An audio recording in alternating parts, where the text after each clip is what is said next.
안녕하십니까. 박경철의 노화방주 방송을 시작하겠습니다. 잘 지내고 계시죠? 오늘 매우 추운 날씨입니다.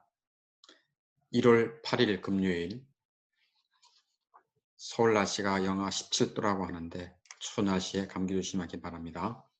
오늘은 10계명 중에서 제5계명에 대한 진리를 전하고자 합니다. 10계명의 첫 돌판 1계명에서 4계명이 하나님께 대한 계명이라면 두 번째 돌판 5계명에서 10계명은 인간에 대한 계명이지요. 5계명이 무엇입니까? 출애굽기 20장 12절 말씀대로 내 부모를 공경하라. 그리하면 내 하나님 여호와가 내게 준 땅에서 내 생명의 길이라 하신 말씀입니다. 두 번째 돌판의 첫 계명인 5계명은 내 부모를 공경하라입니다. 5계명의 핵심은 바로 이것입니다. 권위를 가진 자들과 그 권위 아래 있는 자들의 관계를 다룹니다. 매우 중요하기 때문에 다시 한번 말씀드립니다. 권위를 가진 자들과 그 권위 아래 있는 자들의 관계를 다루는 것이 5계명입니다. 실제로 이 세상에 사는 모든 사람들은 권위자의 위치에 있든지 아니면 그 권위 아래에 있든지입니다. 또는 두 가지를 다 가지고 있는 경우가 있어요. 권위자이면서, 즉 선생님이거나 또는 회사의 사장이면서 집에 오면 자신의 부모님, 권위자가 있어서 그 아래에, 권위 아래에 있는 자이기도 합니다. 제5계명, 내 부모를 공경하라. 여기서 부모라고 하는 말에 유념하시기 바랍니다. 제5계명에서 과연 부모는 어떤 대상을 가리키는지 살펴보기로 하겠습니다. 부모는 어떤 대상을 가리키는가?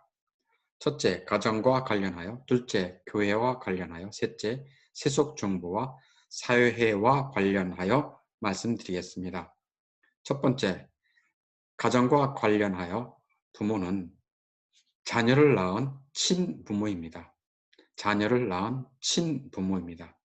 부모가 가난하든 부자이든 잘 배웠든 못 배웠든 선하든 악하든 젊든 또는 나이가 들었든 상관없이 부모입니다. 그래서 잠언 23장 22절에 하나님은 이렇게 말씀합니다. 너를 낳은 아비에게 청종하고 내 늙은 어미를 경히 여기지 말라. 가볍게 여기지 말라. 말씀합니다. 가정과 관련하여 부모는 또 누가 부모일까요? 네, 자녀를 양육하고 돌보는 양부모입니다. 입양해서 기르는 양부모입니다.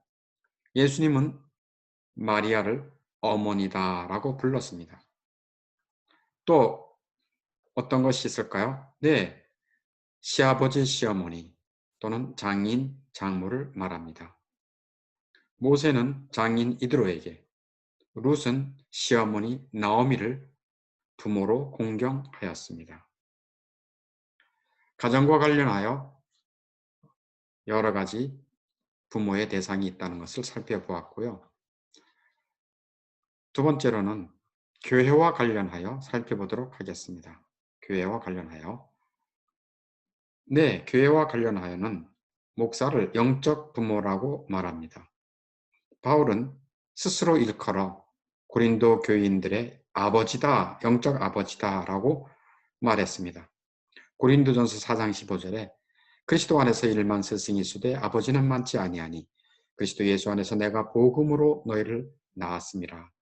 복음으로 너희를 낳았다. 영적 아버지임을 말하고 있지요. 갈라디아서 4장 19절에서도 너희를 위하여 해산하는 수고를 한다. 아기를 해산할 때 얼마나 수고가 큽니까? 얼마나 애를 써야 됩니까? 이렇게 영적으로 거듭나서 나게 하여 하나님의 자녀로 세워주는 이 영적 부모의 역할을 목사들이 하는 것입니다. 목사는 영혼 구원을 위해 하나님이 세우신 영적 부모입니다. 그리고 영적으로 거듭났다 할지라도 또 생명의 말씀으로 양육하고 사랑하고 돌보는 영적 부모이지요. 자, 그러면 세 번째로 세속정부와 사회와 관련하여 부모가 어떤 대상이 있는가 살펴보겠습니다. 첫째, 통치자들입니다. 고위 관료뿐 아니라 자기보다 높은 권세에 있는 자를 말합니다. 사무엘상 24장 11절에 다윗은 사울 왕을 내 아버지여, 내 아버지여 하고 불렀습니다. 또 열왕기하 5장 13절에는 나만 장군 집안에 있던 종들은 나만 주인을 아버지여 라고 부르고 공경하였습니다. 또 세속정부와 사회와 관련하여 또 누가 부모의 역할을 합니까? 네, 직장 상사 또는 학교의 선생님 또는 교수님들이 여기에 해당합니다. 베드로전서 2장 17절에 사원들아 범사에 두려워함으로 주인들에게 순종하되 선하고 관용하는 자들에게만 아니라 또한 까다로운 자들에게도 그리하라 라고 말합니다. 직장에서의 사장님 또는 윗상사를 가정적 아비로 여기고 순종하고 공경하라는 것입니다. 아주 선하고 관용한 상사뿐만 아니라 까다롭게 구는 자들에게도 순종하라라고 말씀하고 있습니다. 이렇게 제5계명은 권위를 가진 자들과 그 권위 아래 있는 자들의 관계를 다루는 말씀이거든요. 그러면 권위를 가진 자들은 어떻게 해야 하겠습니까? 네, 권위를 가진 자들은 자신의 권위가 그 권위 아래 있는 자들을 위해 존재한다는 것을 알고 그들의 몸과 영혼과 평안에 관심을 기울여야 합니다. 통치자는 신하와 백성을 위해 있고 목사는 교인들을 위해 있고 교사나 교수는 학생들을 위해 있고 직장 상사는 부하 직원들을 위해 존재하는 것입니다. 그러므로 자기 수하에 있다 해서 신경질적으로 대하고 거만하고 함부로 대해서는 안 되겠습니다. 권위를 가진 자들이 자기 수하에 있는 사람들의 유익은 아랑곳하지 않은 채 자기의 이익과 명예와 체면만을 위한다면 죄를 범하는 것입니다. 또 자기 수하에 있는 자기 수하에 있는 자들의 연약함을 참지 못하고 사람들 앞에서 창피를 준다거나 가혹하게 징벌하는 것은 죄가 되는 것입니다. 그러면 권위 아래 있는 자는 어떻게 해야 하겠습니까? 네, 권위 아래 있는 자들은 자기 위에 있는 권위자들에게 순종해야 합니다. 명한 것을 준행하고 부지런히 그것을 행하는 것입니다. 그럼 여러분 이런 생각 하지 않겠습니까? 그러면 내 위에 있는 권위자가 하라고 하는 것은 다 해야 됩니까? 무조건 다 해야 됩니까? 말도 안 되는 것도 해야 됩니까? 네, 단 예외가 있습니다. 예외가 있어요. 그것은 뭔가 하면 하나님의 법에 어긋나는 것, 하나님의 법에 어긋나는 명령을 한다면 그것을 따르지 않을 수 있습니다. 왜냐하면 하나님은 온 세상의 왕이시고 영원한 왕이십니다. 하나님의 법이 모든 세상의 법보다 위에 있습니다. 상위법이기 때문에 그렇습니다. 예를 들어서 사도행전 4장 19절에 보면 베드로와 요한이 대답하여 이르되 하나님 앞에서 너희 말을 듣는 것이 하나님의 말씀을 듣는 것보다 옳은가 판단해라 라고 말합니다. 무슨 배경인가 하면 베드로와 요한이 예수님은 구원자이십니다. 예수님은 하나님이십니다. 라고 하는 복음을 전도했습니다. 그런데 통치자들, 이 관료들이 전도를 금한다. 전도를 하지 말아라. 하고 명령한 것입니다. 이럴 때 베드로와 요한이 하나님 앞에서 너희 말 듣는 것이 하나님 말씀 듣는 것보다 옳은가 판단해라. 라고 그들의 명령을 따르지 않았다는 것입니다. 자, 상사에게, 권위자에게 순종하고 공경하기를 하나님은 원하고 계십니다. 그러나 단 예외가 있다는 것을 말씀드렸어요. 자, 이제 계속하겠습니다. 사람은 자신도 불완전하면서 자기가 모시는 권위자는 완전하기를 원하는 모순론을 가지고 있습니다. 권위자가 자기 마음에 들지 않거나 허물이 보일 때 마음속으로 권위자를 존중하지 않고 미워할 수 있습니다. 그래서 은근히 거역하려고 합니다. 하나님이 세우시는 권위자는 사람일 뿐입니다. 어느 누구도 완전하지 않아요. 보십시오, 여러분 주변에. 누가 온전합니까? 나의 부모가 온전합니까? 내가 만난 선생님이 온전합니까? 내가 만난 목사님이 완전합니까? 회사 사장님이 온전합니까? 정치의 통치자들이 온전합니까? 그렇지 못합니다. 마음속으로 이런 권위자들을 존중하지 않고 무례하며 기꺼이 순종하지 않으려는 행동은 죄를 범하는 것입니다. 하나님께서 자신을 위해 권위자를 세우셨다는 사실을 인정하지 않으며 권위를 거부하고 순종하지 않는 것은 죄인 것입니다.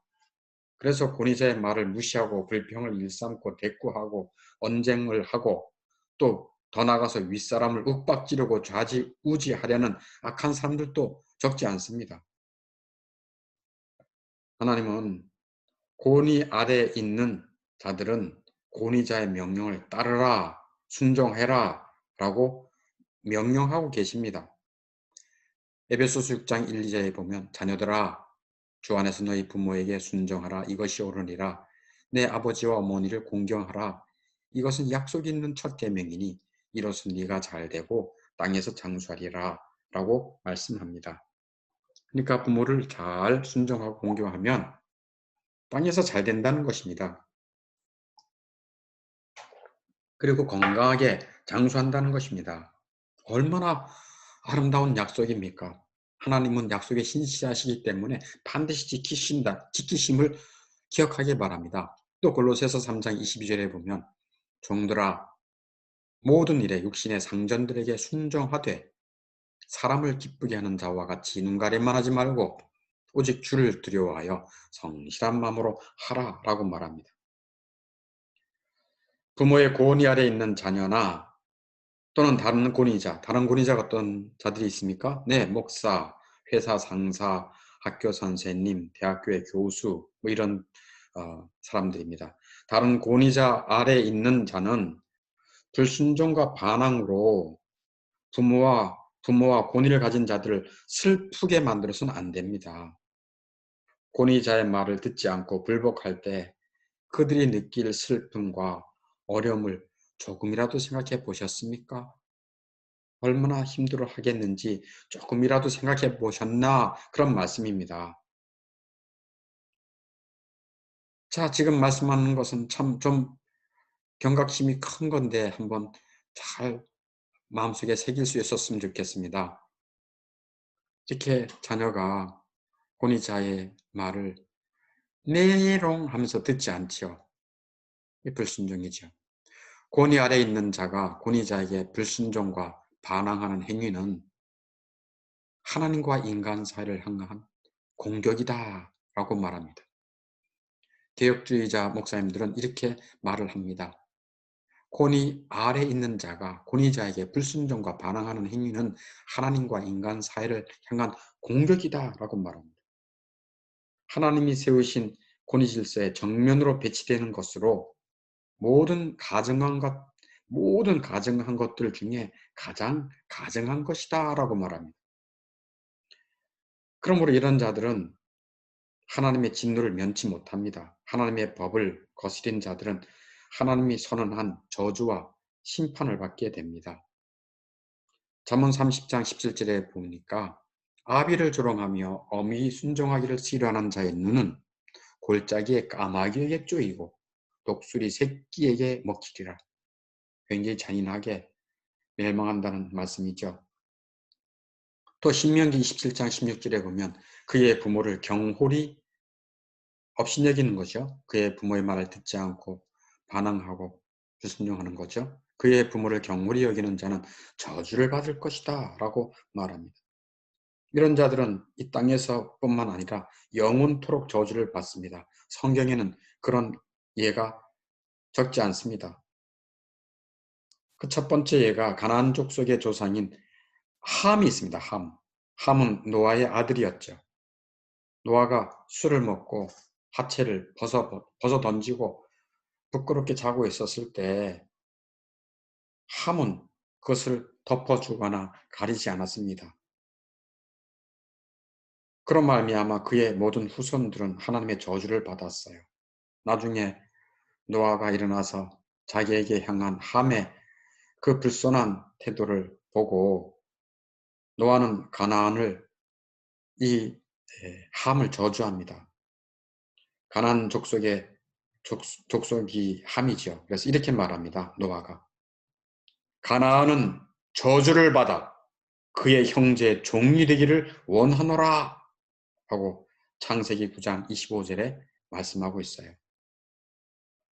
또 둘째 예는 엘리의 아들들이 있습니다. 엘리의 아들. 엘리는 지금 우리 말한 목사님이죠. 목사님의 아들들이 둘이 있었는데 그의 아버지의 말을 우습게 여겼어요. 제사를 드릴 때 하나님의 법을 막 어기면서 제사를 드릴 때 아버지가 그러지 말아라. 아주 점잖하게 말했을 뿐이에요. 아버지 엘리는 더욱 엄하게 교훈하고 훈계했어야 됩니다. 그러나 엘리의 잘못도 크지요. 아주 엄하게 훈계하지 못했어요. 그래서 아버지의 말을 경하게 여겼던 두 아들은 비참하게 죽었습니다. 또 세 번째는 압살롬이라는 아들이 있어요. 압살롬의 아버지는 다윗 왕입니다. 아버지 다윗을 불순종하고 왕의 자리까지 탐냈던 압살롬. 그는 그의 일생의 절반도 못 살았습니다. 아주 젊었을 때 비참하게 요절했습니다. 저주받은 자녀입니다. 이렇게 그의 부모를 경홀히 여기는 자는 저주를 받고 심판을 받을 것이라고 하나님이 말씀하고 있습니다. 참 두려운 일입니다. 그러면 어떻게 부모, 권위자에게 순종하며 살 수 있을까요? 어떻게 부모에게 순종하며 살 수 있을까요? 첫 번째, 아름다운 권위 질서를 세우신 하나님을 신뢰하고 사랑하기 바랍니다. 하나님을 믿고 사랑하라는 것입니다. 아직 하나님을 믿고 또 하나님을 사랑하는 마음이 적습니까? 믿음을 달라고 기도하시고요. 하나님을 진정 사랑할 수 있게 해달라고 하나님 앞에 요청할 수 있기를 바랍니다. 그래서 첫 번째 아름다운 권위질서를 세우신 하나님. 이 땅에 그런 권위질서를 하나님이 세우셨구나. 그 하나님을 신뢰하고 사랑하는 것입니다. 두 번째는 약속하신 복을 생각하며 기꺼이 순종하라는 것입니다. 제5계명은 약속이 있는 계명이에요. 무엇을 약속했습니까? 복을 약속해 주셨습니다. 어떤 복이요? 아까 다 말씀드렸지만 출애굽기 20장 12절 그 5계명 말씀 속에 내 부모를 공경하라. 그리하면 내 하나님 여호와가 내게 준 땅에서 내 생명이 길리라 장수하리라고 말씀하셨죠. 또 이 말씀 말고도 에베소서 6장 1, 2절에 보면 자녀들아 주 안에서 너희 부모에게 순종하라. 이것이 옳으니라. 내 아버지와 어머니를 공경하라. 이것은 약속이 있는 첫 계명이니 이로써 내가 잘되고 땅에서 장수하리라 라고 말합니다. 그러니까 부모를 순종하고 공경하면 땅에서 잘되는 길이에요. 그리고 건강하게 장수할 수 있는 길이라고 하나님이 약속해 주셨어요. 그러므로 약속하신 복을 생각하며 기꺼이 순종하라는 것입니다. 세 번째, 권위자를 순종하며 따를 때 그들이 누릴 기쁨을 생각하십시오. 그들이 권위자에게 순종할 때, 권위 아래 있는 자들이 권위자에게 순종할 때, 즉 부모에게 순종을 잘하고 목사님에게 순종을 하고 또 통치자들에게 순종하고 따르고 그리고 회사의 상사들에게 순종하고 따를 때 그들이 얼마나 기뻐할 것인가를 생각하며 순종하라는 것입니다. 반대로 권위자의 말을 불복하고 잘 따르지 않고 거스를 때 그들이 느낄 슬픔과 어려움도 생각해 보셔야 됩니다. 네 번째, 내 본성으로는 어림도 없으니 5계명을 내 본성으로는 지킬 수 없어요. 내 본성으로는 5계명을 지킬 수 없어요. 내 위에 있는 권위자들을 그렇게 쉽게 순종이 잘 안 됩니다. 그냥 결점도 보이고 마음에 안 들고 판단이 되고 무능해 보이고 내 본성으로는 권위자를 순종하기가 어렵습니다. 내 본성으로는 어림도 없어요. 그러므로 내 본성으로는 어림도 없으니 그리스도를 의지하라는 것입니다. 그리스도에게 의지해서 예수 그리스도시여 나를 구원하러 오신 예수님이시여 은혜를 주시고 힘을 주시고 그리스도의 마음을 주십시오라고 그리스도를 의지하라는 것입니다. 자, 오늘은 제5계명에 대한 말씀을 전했습니다. 5계명의 핵심이 무엇입니까? 네, 권위를 가진 자들과 그 권위 아래 있는 자들의 관계를 다룬 말씀이 제5계명입니다. 나의 위치가 늘 권위자의 위치만 있는 것이 아니고 또 권위 아래에도 있을 수 있습니다. 권위 아래에 있을 때 권위자에게 잘 순종하고 공경함으로 하나님께서 약속하신 복, 이 땅에서 잘 되리라, 건강하게 장수하리라, 그 약속을 또한 생각하며 기꺼이 순종하는 아름다운 삶이 오늘 이 진리 강좌를 듣고 있는 여러분들에게 그런 은혜가 임하기를 간절히 바라겠습니다. 박형철의 노아방주 방송을 마치겠습니다. 다음에 제6계명에서 만나겠습니다.